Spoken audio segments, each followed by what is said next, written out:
One moment, everything flows smoothly, like a gentle stream. The next, we're swept into whirlwinds of stress, chaos, and uncertainty. But honestly, that is the nature of growth, a series of unforeseen challenges that force us to confront things we were never truly prepared for. So the question is, amid these storms, is there a way to keep our mind steady? Can we train ourselves to remain calm, no matter what's happening around us? The answer is yes. Calmness is not a distant trait reserved for sages or extraordinary people. It's a skill, a habit that can be cultivated day by day, and it begins with mastering the mind. As Marcus Aurelius once said, "You have power over your mind, not outside events. Realize this, and you will find strength." Stoicism teaches that true tranquility doesn't come from controlling the world. It comes from mastering how we respond to it. In this journey, we will explore practical ways to train the mind so you can maintain composure even in the most chaotic situations. Because life is not about dodging every curveball. It's about learning the art of embracing them. Number 1, control your mind, or let it control you. Have you ever felt like your own mind was working against you? Unwanted thoughts suddenly take over. Negative emotions, like anxiety, fear, or anger, surge uncontrollably.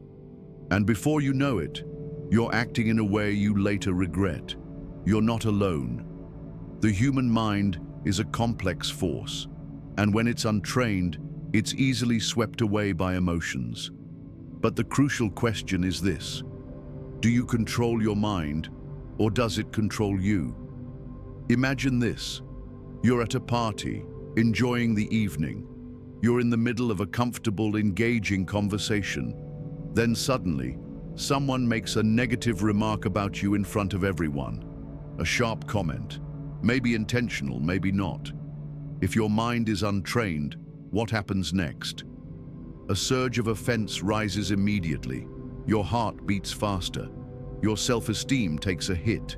You feel the urge to respond, maybe with anger, maybe by walking away. But pause. Is that truly you? Or is it just your mind reacting on autopilot? The Stoic philosopher Epictetus reminds us, we suffer not from the events in our lives, but from our judgment about them. That statement is a wake-up call. It's not what happens that affects us. It's how we interpret what happens. If you see that negative comment as an insult, you'll feel wounded. But if you recognize it as someone else's opinion, just that, an opinion, it loses its power. Stoicism does not teach us to suppress emotions.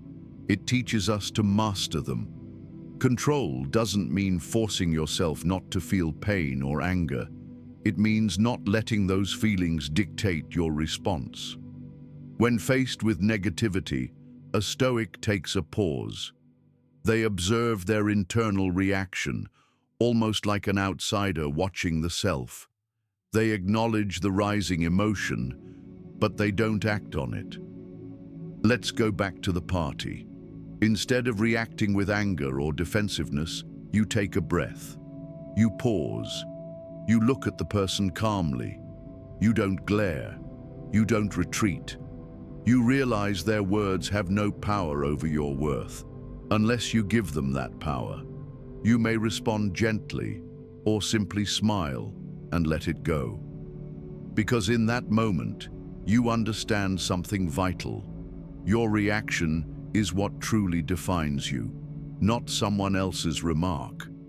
This approach doesn't just protect you from regret or escalation, it often causes others to reflect on their own behavior. When someone tries to provoke you, but you remain calm and unmoved, it's not a sign of weakness, it's a sign of strength and wisdom.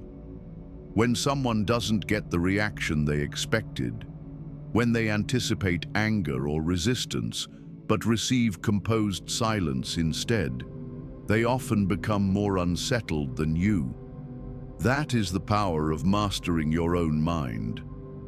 Training the mind through Stoicism is not an easy journey. It takes daily effort and discipline, beginning with the small moments in everyday life. For example, when a reckless driver cuts you off, you can choose frustration, or you can remind yourself, I cannot control others, I can only control my response. When someone says something hurtful, you can let negative emotions take over, or you can remind yourself that their words do not define you. Controlling your mind doesn't mean suppressing emotion, it means not letting emotions control you. And in doing so, you live a freer life, one less burdened by regret, reaction, and reactivity. It gives you power, the power to choose how you feel, how you respond, and most importantly, how you live. Because if you don't control your mind, it will absolutely control you. Number 2, anger doesn't solve problems. Anger is a natural human emotion. We all feel it. But when we allow it to take the wheel, we lose clarity. We lose the ability to respond wisely. In the moment, anger may feel like power. Yelling, pushing back, expressing frustration. It feels like we're reclaiming control. But in truth, anger rarely solves anything. More often, it amplifies the problem. Imagine this. You're driving on a busy highway, keeping a steady pace. Suddenly, another car cuts right in front of you without warning. Your heart races. Anger flares up, fast. A rush of offense, a sense of injustice. If you don't pause, what happens? You might speed up to confront the driver. You might honk your horn in fury. You might curse inside your car, even though no one can hear you. But ask yourself honestly, will that reaction help? If you let anger take over, what's the risk?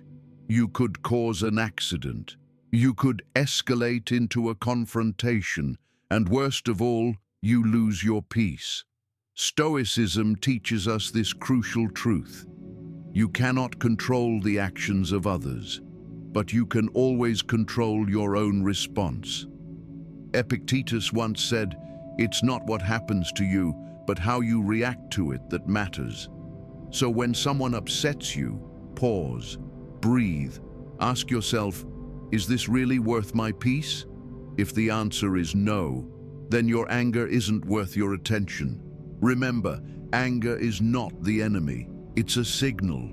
It tells us we feel disrespected, hurt, or treated unfairly. But instead of using it as an excuse to lash out, use it as a prompt to reflect.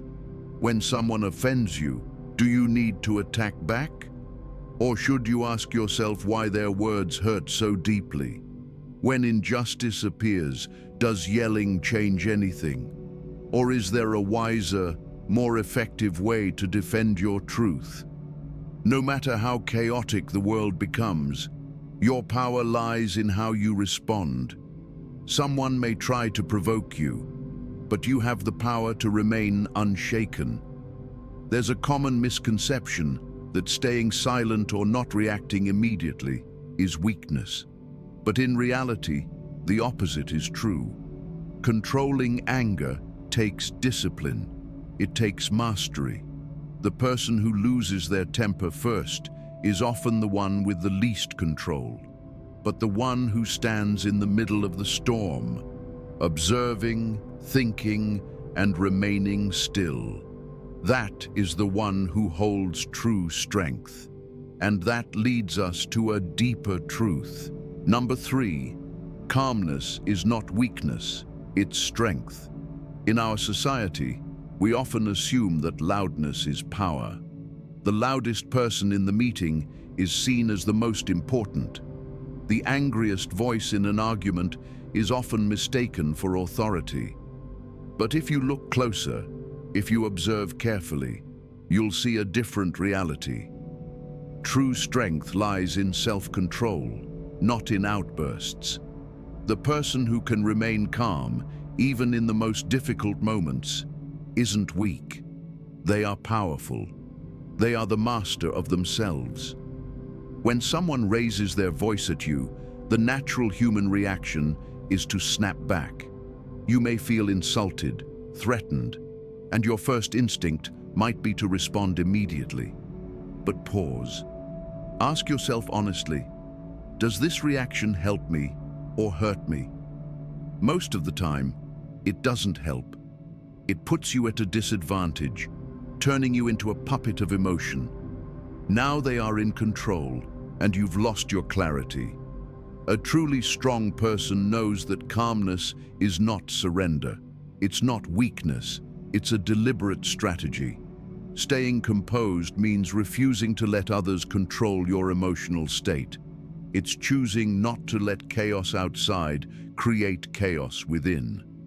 That kind of calm, that inner stillness, is power. Let's look at a real-world example. You're in an important meeting. A colleague, dissatisfied, or maybe trying to undermine you, suddenly challenges your idea in a harsh, dismissive tone. The room falls silent. All eyes turn to you. What will you do? You have two choices. Option 1, respond with the same tone. Defend yourself, fire back. And suddenly, it's no longer a discussion, it's a conflict. Or, option 2, stay calm, breathe, observe, respond in a composed, confident voice. Which response commands more respect? The second, because calmness neutralizes aggression. It allows you to speak with clarity and conviction, and others will listen more closely, not to your volume, but to your wisdom. A powerful historical example of this is Mahatma Gandhi. In the face of British colonial rule, Gandhi didn't respond with violence. He stood firm in the principles of ahimsa, non-violence, and satyagraha, truth as resistance. During the Salt March of 1930, Gandhi led a peaceful 380-kilometer protest against the unjust salt tax. They didn't carry weapons, they didn't shout, they simply walked. But that quiet protest shook an empire. The British responded with violence, but Gandhi and his followers remained calm, composed, and persistent. The world took notice, and that calmness, not chaos, became a symbol of true strength. He proved a timeless truth. Power does not lie in brute force, it lies in self-control. So remember, those who lash out, threaten, or raise their voice aren't necessarily strong. They're often reacting from insecurity, from a lack of control over themselves. But when you remain calm, you strip away their advantage. You show that you are in charge, not them. Remaining calm in difficult situations isn't just a skill, it's a reflection of dignity. It shows that you won't let negativity drag you down, that no one else gets to dictate your mood, your behavior, or your state of mind. A truly strong person doesn't need to shout to be heard. They don't rely on force to prove their worth. They know, deep down, that the greatest power lies in controlling themselves. Because once you've mastered yourself, no one can manipulate you. True strength doesn't come from what happens to you. It comes from how you choose to respond. On the outside, calmness might seem like silence, but its true power comes from within. Because when you remain calm, you've already won, even before the battle begins. Number 4, life is unfair. But that doesn't matter. You've likely felt this before. You work hard. You pour your heart and soul into a project. But the person who gets promoted is the one who barely tried. Or maybe you treat others with kindness, always honest, always loyal, and yet They betray your trust. It's not fair. But here's the truth. Life is unfair. And if we let that fact torment us, we will remain trapped in a cycle of resentment and disappointment. But Stoicism teaches us something powerful. You can't reshape the world to fit your ideals, but you can reshape your response to it. You cannot control everything, but you can control yourself. And once you truly understand this, life's unfairness won't feel like a heavy burden anymore. It will feel like what it is, a neutral reality, like the rain or the sun. You can't change the weather, but you can choose how to face it. Now imagine waking up one morning and realizing you have no arms, no legs. What would you do? Would you give up? Nick Vujicic didn't have to imagine it. It's the reality he was born into. He has tetra amelia syndrome, a rare disorder that left him without limbs. His childhood was filled with challenges, fear, insecurity, and even suicidal thoughts. There were moments he wanted it all to end. But then, something shifted. Nick realized a truth so deep, so life-altering, that it changed everything. If he couldn't change his fate, he would change how he faced it. He learned to brush his teeth, to write, to swim, to play soccer, all with just his small torso. And beyond that, he found purpose, becoming one of the most inspirational speakers in the world. Millions of lives touched, not because he had more than others, but because he learned to master himself in spite of what he lacked. Nick Vujicic has no arms, no legs, but he possesses something many physically able people never develop, an unbreakable spirit. He is a living, breathing testament to Stoicism. We cannot always control our external circumstances, but we can always choose how we respond. Imagine standing in the middle of a storm. You can curse the sky for the wind and rain, or you can find shelter, breathe deeply, and use that time to grow stronger. Someone who lives in resentment will always be at the mercy of the world. But someone who embraces Stoicism, they rise above it.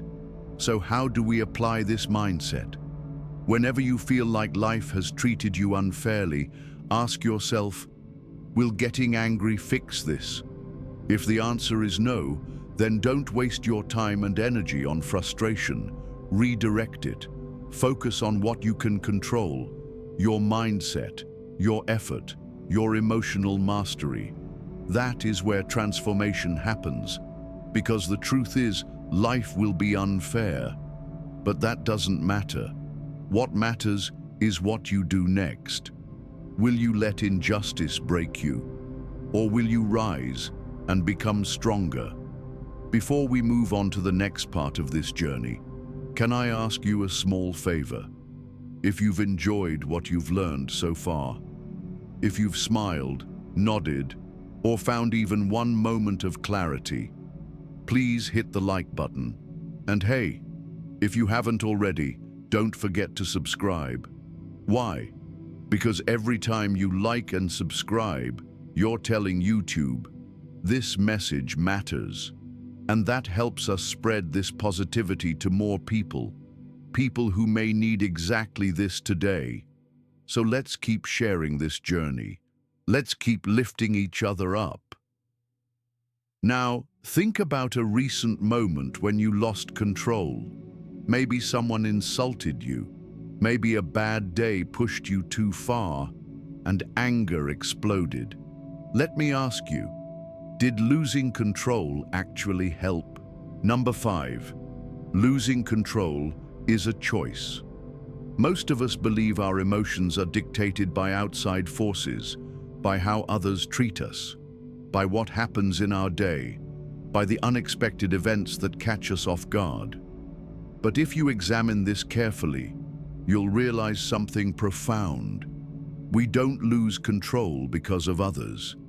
We lose control because we choose to. Imagine a familiar situation. You're standing in line at the supermarket checkout. Suddenly, someone blatantly cuts in front of you. You feel a surge of anger.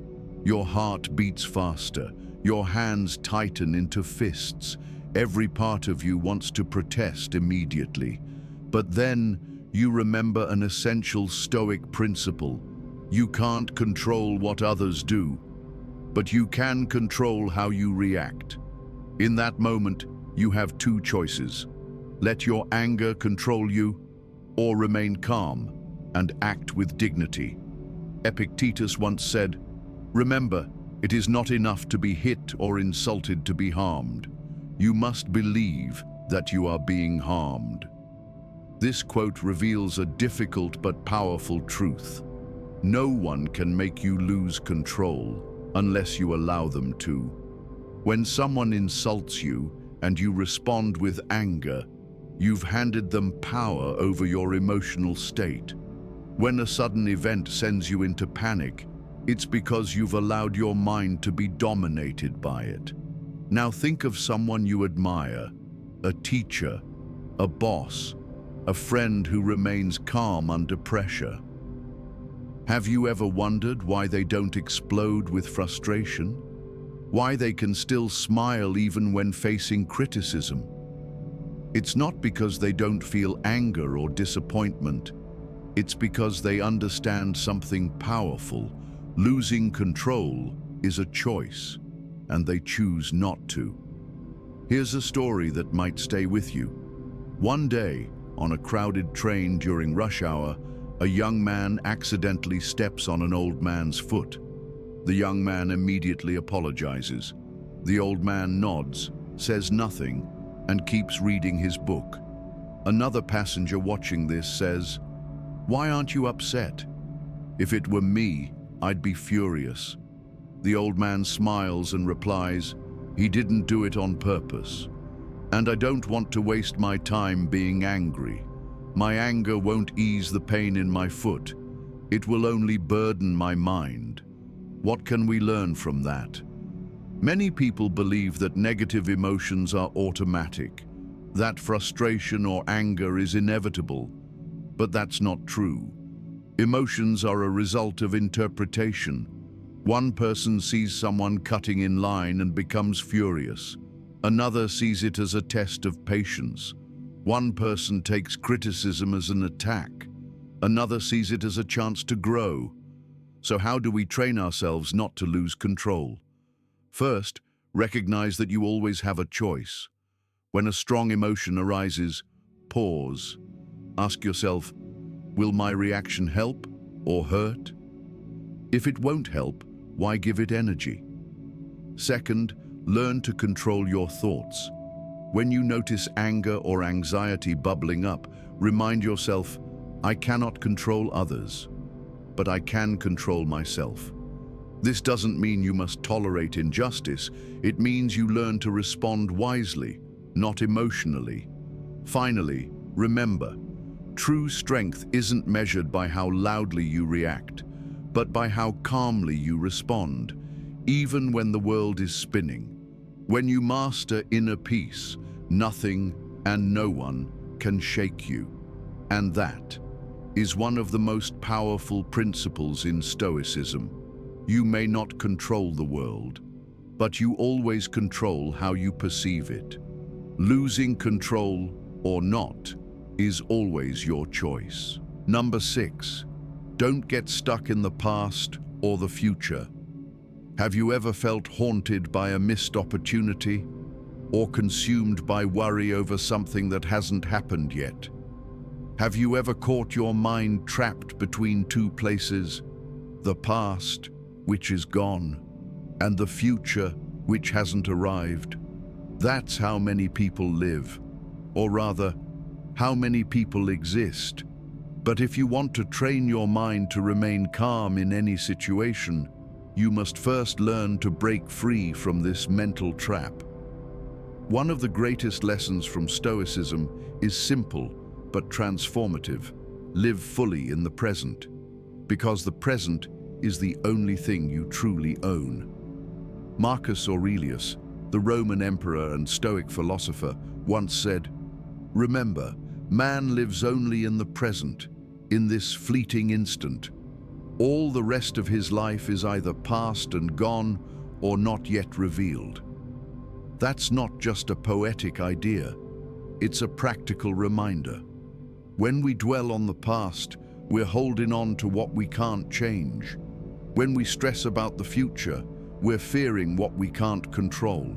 And in doing so, we lose the one moment where real power exists, right now. The present is where action lives. It's where clarity and control begin. So how do we train this awareness? The answer lies in a timeless practice, mindfulness. Not hours of meditation, not silence in a cave, just daily awareness, simple, grounded, and consistent. Involves a conscious focus on the present, a clear awareness of your breath, your body's sensations, and your surroundings. And every time your mind wanders, to the past or to the future, gently guide it back to the present moment. There's a powerful story from tennis champion Novak Djokovic. He once admitted that earlier in his career, he would constantly dwell on past losses or become anxious about the outcome of his next match. These thoughts clouded his focus and disrupted his performance in crucial moments.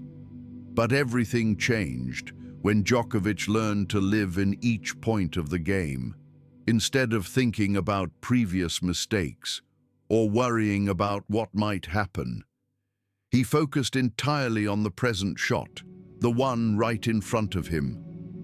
As he shifted his mindset, something remarkable happened. His losses no longer haunted him. Each serve, each rally, each breath became an opportunity to demonstrate calmness and control. It wasn't just his technique that improved, it was his emotional discipline, and that made all the difference. Djokovic's journey shows that success isn't just about physical skill, it's about mastering your mind and staying present. And this truth applies to all of us, not just in sports, but in every area of life. If you let the past and future control your thoughts, you will never truly live. But if you can anchor yourself in the present, you'll discover clarity, strength, and a more peaceful way to move forward. So what about you? Do you often find yourself lost in old memories, or worrying about things that haven't happened yet? Let us know in the comments. Number 7, life is chaotic, but calmness lies within you. Life is a series of unpredictable events. You might wake up with plans for a beautiful day, and in just moments, everything changes. A message, an argument, an unexpected problem. Chaos is inevitable, but there is always one thing you can control: your mind and your reaction. Have you ever noticed how your calmness during a storm becomes your greatest strength? When everyone else is panicking, when tension fills the air, the one who keeps a steady mind, that's the real leader, the real victor. You can't control the outside world, but you have full control over how you respond. When you understand this, you unlock a hidden power. Silence is not weakness, it's not surrender, it is the highest expression of self-control. Picture this: you're driving on a busy road. Suddenly, a reckless driver cuts in front of you, forcing you to slam your brakes. Your first instinct? Get angry, lay on the horn, shout. But pause. Will any of that actually change what happened? Will it make you feel better? Or will it only increase your stress? Now picture the same situation again, but this time you take a deep breath. You choose to stay calm. You let it go. You focus on your journey, not theirs. And in that moment, you protect something far more valuable than your right to be angry: your peace. Life gives us moments like this every single day. A sudden insult, a cancelled plan, a betrayal of trust. But it's not about what happens. It's about how you respond. When you react emotionally, without pause, you hand over your power. But when you stay calm, you reclaim it. People want to drag you into their storm, their anxiety, their anger, their drama. But when you choose calmness, you refuse to participate in their chaos. And let's be clear, calmness is not indifference. It's not avoidance. It's self-regulation. It's the ability to stay centered when everything around you is trying to pull you off course. You can practice this every day. In a family argument, when someone says something hurtful, your heart races, your mind fills with comebacks. But instead of responding immediately, you pause. You choose silence.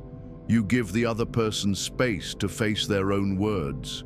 You don't give them control over your emotional state.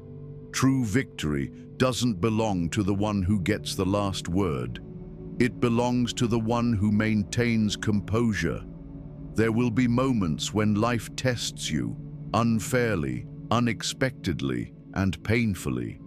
But remember, circumstances don't define you. Only your response does. There is great power in silence. It's not a sign of weakness, it's a sign of strength. When you remain calm, you don't just control your emotions, you begin to control your destiny.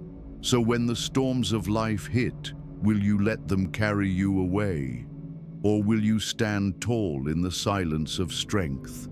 The answer lies within you. Number 8, don't let circumstances define you. Life is a constant flow of events. Some of us are born into adversity, some grow up in hardship, and many face challenges that seem impossible to overcome. In those moments, one question echoes in our hearts. Can I really change my destiny? Stoicism answers with clarity. Circumstances do not define who you are, only your response does. Little by little he learns.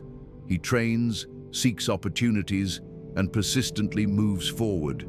Stoicism teaches us that we cannot control what happens to us, but we can absolutely control how we respond. As Epictetus, one of the great Stoic philosophers, said, "It's not what happens to you, but how you react to it that matters." This quote captures the essence of calmness in the face of adversity. What you go through does not define who you are. Your attitude toward those experiences, that's what truly shapes you. When facing challenges, you have two choices. 1. Let circumstances define you. 2. Define yourself by how you respond to them. Those who let life's difficulties control them will feel helpless. They'll blame fate. They'll believe change is impossible. But those who embrace the Stoic mindset, they accept reality, but never let it define their identity. They seek solutions instead of drowning in complaints. Let's return to the story of the poor boy. What changed his life wasn't a miracle. It was a simple shift in mindset. I am not my circumstances. I can become anyone if I persist and try hard enough. He realized that the limitations others placed on him only had power if he accepted them. And with determination, he broke free. He overcame the odds and succeeded on his own terms. You may be facing an undesirable situation right now. Maybe you were born into hardship. Maybe you're facing something that feels too big to handle.